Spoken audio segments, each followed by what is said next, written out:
Hello folks, welcome back to one of the little videos that I'm going to do, and today we're going to talk about the difference between power and energy. If you cannot contain your curiosity, here we go. Going to start talking about this old bulb. It's an old-fashioned tungsten filament bulb. Nowadays we think of them as really inefficient, and its rating, its power rating, is 100 watts. So if we want to switch that bulb on, we would use 100 watts of energy every hour. That's the energy that it would consume. We're not going to do it with that, we're going to do it with this little baby. This is a new LED bulb and it's rated at 10 watts, so that's a tenth of that, obviously. And so if we want to have light with that, we go, let there be light. With this bulb alight, the 100 watt bulb, if we have it on for 1 hour, that is 100 watt hours. Watt hours is energy, and with this one we would only use 10 watts if it is left over an hour. That's 10 watt hours. Power is the rating, watt hours is the energy consumed. Right, we're going to move on, because let's try and look at what 1 kilowatt hour is, because that's the way we tend to measure electricity in our homes. So I am going to weave my magic spell again and say, let there be light. We now have 10 watt bulbs going, so the rating is 100 watts power, okay, that's the power needed. And if we have 10 watt bulbs on for an hour, that will be the same as having one of these on for an hour. They both would use 100 watt hours. And if we leave this wonderful array on for 10 hours, that is 10 times 100, which is 1000. That is the kilowatt hour. So that would be the energy consumed if we leave all 10 watt bulbs on for 10 hours. Got it? Fantastic. We're now going to talk in a little bit more detail about how this relates to nuclear power stations. Thank you.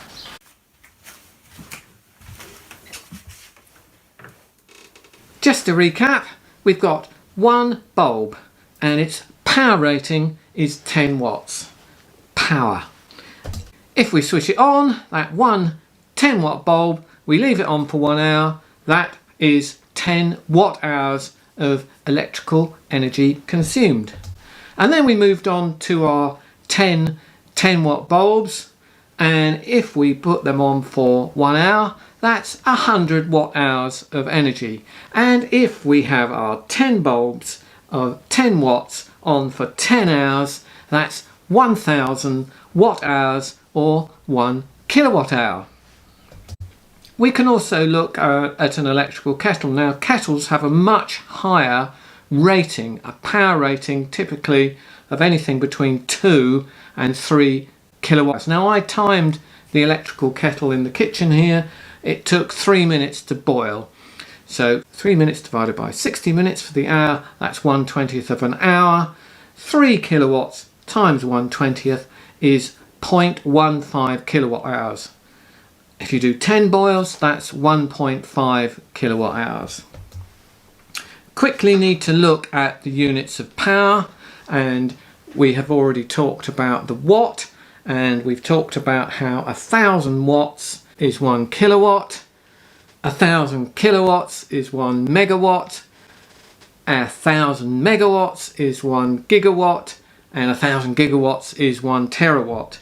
And when we have something that is rated such for 1 hour, we have a kilowatt hour, a megawatt hour, a gigawatt hour and a terawatt hour. Now typically for nuclear power stations we'll tend to talk about megawatts and gigawatts, and for annual electricity consumption we'll talk about terawatt hour. So looking at Bradwell, which we now call Bradwell A, its power rating was 242 megawatts. That was the power it was capable of producing. It was originally rated at 300 megawatts, but they had to downgrade it because of some issues. And over its lifespan of 40 years, it produced just under 60 terawatt hours of electricity. If we look at one of the current fleet of nuclear reactors in Torness, this is an advanced gas core reactor, an AGR, that's 1190 megawatts, 1190 megawatts, and in gigawatts that's 1.19 gigawatts. Similarly, Sizewell B, this is the latest nuclear power station that's been built in the country, and this has one reactor that is capable of producing enough heat for 2 turbine runs, and the electrical power rating is round about 1200 megawatts, 1198 megawatts, or 1.198 gigawatts. And this is a quick table which I will put up on your screen, a link to it, and also have it in the description, of the current nuclear fleet. And the brand new projects, Hinkley Point C is the only one that's been started, and it uses something called an EPR, that's an European pressurized reactor, and this is supposed to be the same model that they're looking at for Sizewell C. We of course hope that neither of these will happen. Anyway, there are 2 reactors and they're 1600 megawatts each, 1600 megawatts each, or 3.2 gigawatts in total. Bradwell is slightly different. If we look at the old Magnox reactor, that was the 242 megawatts that we talked about earlier. This uses a different reactor designed by CGN, the Chinese company, and there are 2 reactors of 1150 megawatts each, making a total for the 2 reactors of 2.3 gigawatts. This is the current situation right as we speak, the day that I filmed this, and the generation by the various systems that make up the UK electricity mix, it's 30.8 gigawatts, and the carbon, which is a matter for a future episode, is 105 grams equivalent of carbon dioxide per kilowatt hour of generation. The app for that, I'll put the link up here and have it in the description as well. This is the last 12 months of electricity generation in the UK, and this is terawatt hours, and so you can see what the totals are for the different key components of the electricity mix. This is a fantastic site, and as I say, the link will be available for you to use, and also you can check out my other video all about this. So just going right back to the recap, power is the power rating. If you have a 10 watt bulb, that is its power rating.